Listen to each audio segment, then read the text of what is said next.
Hello बच्चों, let's read this question. The question says match the following columns. Column first, crystal system. A tetragonal, B trigonal and C is monoclinic. Column second is of edge length. First is A not equals to B not equals to C. Second, A is equals to B is equals to C. Third, A is equals to B not equals to C. And column third is of axial angles. First, alpha is equals to gamma is equals to 90 degree. Beta is not equals to 90 degree. Second, alpha is equals to beta is equals to gamma is equals to 90 degree. And third, alpha is equals to beta is equals to gamma but not equal to 90 degree. Codes ABC for which A, B, C, D, first, second, third, two, second, third and first three, second, first, third, two, first three, third one, three and second two. बच्चों इस question में हमें match करने हैं इन तीनों columns को और हमें तीन कॉलम्स दिए गए हैं और हमें बताना है इसके अंदर कौन सा कॉलम किसके साथ इजीली मैच कर जाएगा। तो फर्स्ट ऑफ ऑल बात करते हैं इस क्वेश्चन में हमारे की कंसेप्ट के बारे में। बच्चों हमें यहाँ टोटल क्रिस्टल सिस्टम्स दिए गए हैं तो हमें उनका स्ट्रक्चर पता होना चाहिए। स्ट्रक्चर ऑफ क्रिस्टल सिस्टम, हमारे पास बच्चों टोटल 7 क्रिस्टल सिस्टम्स होते हैं और उन क्रिस्टल सिस्टम्स को हम किस बेसिस पर क्लासीफाई करते हैं, उनकी एज लेंथ के बेसिस पर क्लासीफाई करते हैं और उनके बीच में जो एक्सियल एंगल्स होता है उनके बीच में हम क्लासीफाई करते हैं। तो हमारे पास दो चीजों के ऊपर हमारे 7 क्रिस्टल सिस्टम्स डिपेंड करते हैं, एक हमारे एज लेंथ और दूसरा हमारा axial angle. First of all बात करते हैं हमारे टेट्रागोनल सिस्टम के बारे में। टेट्रागोनल सिस्टम का बच्चों ये एग्जांपल ले लिया हमने, ये स्ट्रक्चर ऐसा होता है। ये कौन सा सिस्टम है हमारा, टेट्रागोनल सिस्टम। अगर बात करी जाए इसकी एज लेंथ के बारे में, ये होती है हमारी एज ए, ये होती है एज बी और ये वाली एज होती है हमारी सी। बच्चों इसके अंदर क्या होता है, जो हमारी एज लेंथ होती है ए वो बी के इक्वल होती है लेकिन सी के इक्वल नहीं होती है। अगर बात करी जाए इसके अंदर एक्सियल एंगल्स के बारे में, तो ये वाला जो एंगल होता है हमारा ए और सी के बीच में, क्योंकि वो पीछे सी है तो ये वाली भी सी होगी, ए और सी के बीच के एंगल को बोला जाता है बच्चों बीटा और ये कितना होता है हमारा 90 डिग्री।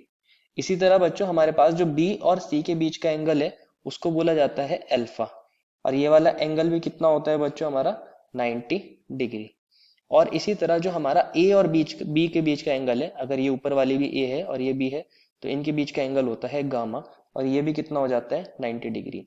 तो हमारा A is equals to B is not equals to C हो जाएगा और अल्फा बीटा और गामा तीनों इक्वल हो जाएंगे और सबके सब कितने हो जाएंगे 90 डिग्री।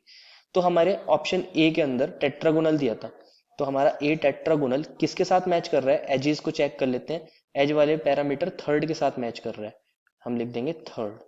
और हमारा किसके एंगल्स के साथ मैच कर रहा है, हमारे बी जो सेकंड ऑप्शन दिया अल्फा बीटा गामा 90 डिग्री उसके साथ मैच कर रहा है, ए थर्ड टू।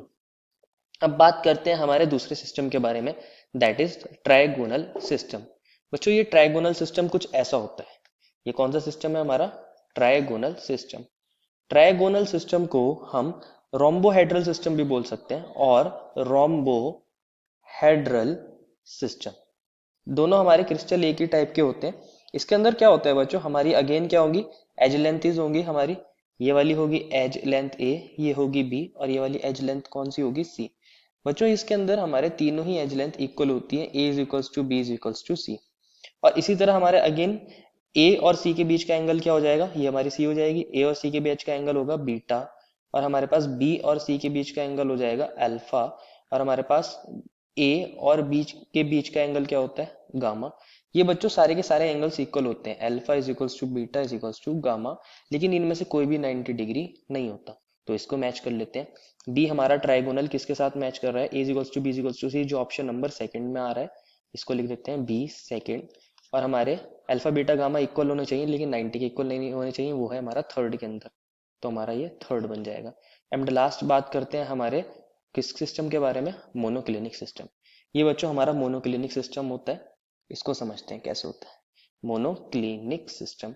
इसके अंदर अगर ये वाली एज लेंथ है ए और ये वाली होती है बच्चों बी और ये वाली होती है हमारी एज लेंथ सी, तो इसके अंदर क्या देखा जाता है बच्चों, हमारा ना ए बी के इक्वल होता है और ना बी सी के इक्वल होता है। इसी तरह मैं बात करूं अब हमारे एंगल्स के बारे में, जो हमारे पास ये ए है तो ये वाली लेंथ बी थी तो ये भी बी होगी, तो ए और बी के बीच का एंगल कौन होता है, गामा। और ये जो गामा होता है ये कितना होता है हमारे पास 90 डिग्री।